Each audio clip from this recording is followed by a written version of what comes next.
bem, estamos de volta ao nosso segundo bloco e agora seria o momento de dar não só a destruição, mas a construção, né?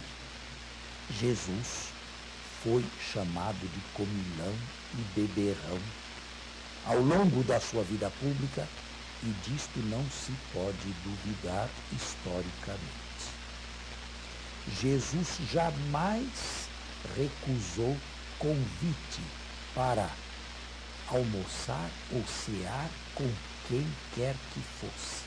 Jesus não tinha a áurea de um grande asceta ou uma pessoa muito dada a jejuns como João Batista. Dentre as diversas refeições que Jesus tomou, uma foi a última, e nós a conhecemos com o nome de Última Ceia. Porém, é bem possível que dentre todas elas, uma, não a última, se tenha fixado enormemente na memória, quer dos discípulos, quer da igreja primitiva, anteriormente ainda à redação evangélica. E eu não excluo assim a possibilidade de uma refeição de Jesus com uma multidão grande à beira-mar ter sido realizada num ambiente altamente escatológico de expectativa do reino de Deus. Até aí se pode ir historicamente. Agora, é claro, com o texto que nós temos, com o instrumental em mãos, é impossível reconstruir o que realmente pode ter acontecido nessa refeição. Como não sou racionalista, eu não nego a priori a presença do sobrenatural. Agora, diante desta impossibilidade, existem releituras que se fazem deste texto. Assim, por exemplo, existe uma releitura em clave sociológica. Jesus teria pedido a cada membro que colocasse em comum o que tinha trazido e desta maneira todos se saciaram. Ao lado de uma leitura sociológica, existe uma leitura espiritualizante.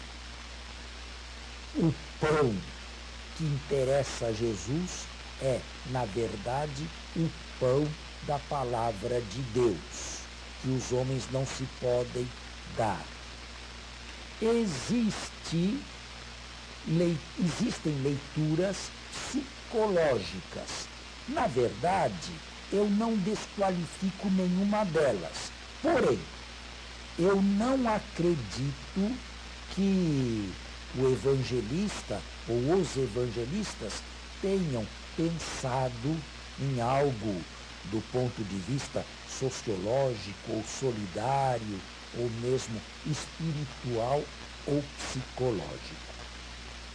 Agora, no episódio que vem a seguir, eu sou bem mais cauteloso do ponto de vista histórico. É claro que, anunciada assim, explicada assim, a multiplicação dos pães, ela tem grande influência e grande substância na vida da igreja.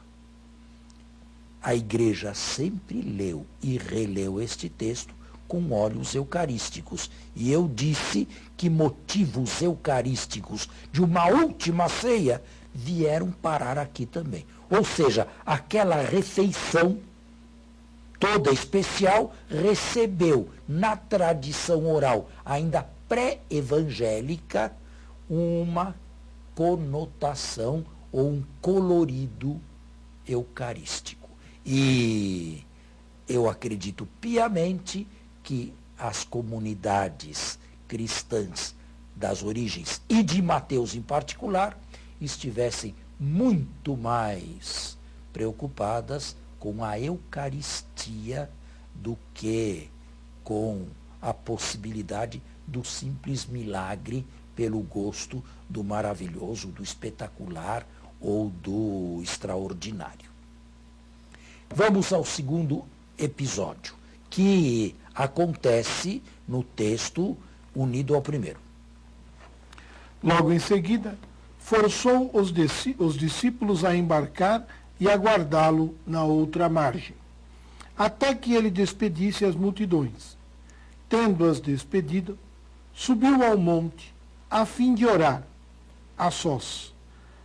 Ao chegar à tarde, estava ali sozinho.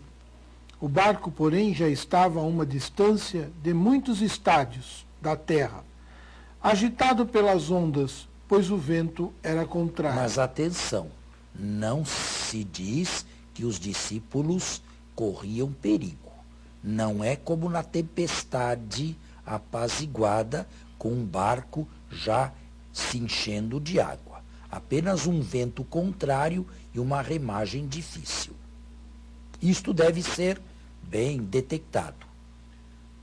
Na quarta vigília da noite... A quarta vigília da noite é o período que vai entre as 3 e as 6 da manhã. Na tradição bíblica, é o momento em que Deus vem em auxílio a alguém. Ele dirigiu-se a eles, caminhando sobre o mar. Os discípulos, porém, vendo que caminhava sobre o mar, ficaram atemorizados e diziam: é um fantasma. E gritaram de medo. Mas Jesus lhes disse logo: tende confiança, sou eu. Bem, vamos fazer uma pausa aqui. Em primeiro lugar, este é também um dos 7 sobre a natureza, caminhar sobre as águas do mar.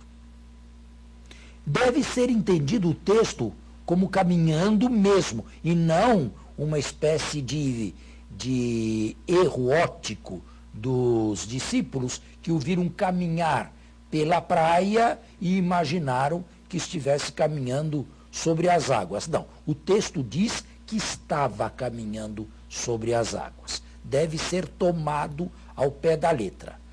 Essa seria uma maneira de se fugir à dificuldade. É claro que a dificuldade é enorme do ponto de vista histórico. Quem caminha sobre as águas? Quem pode caminhar sobre as águas? No Novo Testamento, no Antigo Testamento, isto é privilégio de Deus. Deus e apenas Deus domina a fúria do mar, a fúria das tempestades, a fúria das ondas. Apenas Deus é capaz de conter o mar. Deus exerce o seu poder total sobre as águas do mar. Isto se vê no livro de Jó, sobretudo, e também em diversos salmos. Deus tem domínio completo sobre o mar. Aqui, eu acredito que o texto não deva ser lido historicamente. Por quê? Não porque eu seja racionalista. Não porque eu não aceite a presença do sobrenatural. Não. A razão é outra. Jesus, e este é um motivo muito forte, nunca fez milagres sem necessidade. Nunca fez milagres espetaculares. Nunca fez milagres para chamar a atenção sobre si. Esta é uma tentação do diabo. E uma das tentações de Jesus. O diabo levou para o lugar mais alto do templo e disse: lança-te para baixo. E lhe cita o Salmo 90. porque os anjos virão segurar-te para que não firas os teus pés em alguma pedra. Isto é provocar o espetacular, o grandioso e, ao mesmo tempo, tentar a Deus. Jesus não tinha necessidade de fazer este milagre. Não havia perigo algum por parte dos discípulos. No entanto, o que se quer aqui dizer é que os poderes de Deus sobre as águas se transferem agora para Jesus. É um texto que se perde em historicidade, ganha em teologia e cristologia. O que era privilégio exclusivo de Deus, agora passa a ser algo de Jesus também. O nosso tempo está encerrado. Eu tenho que parar por aqui, mas volto a isto na próxima semana, se Deus quiser. Obrigado.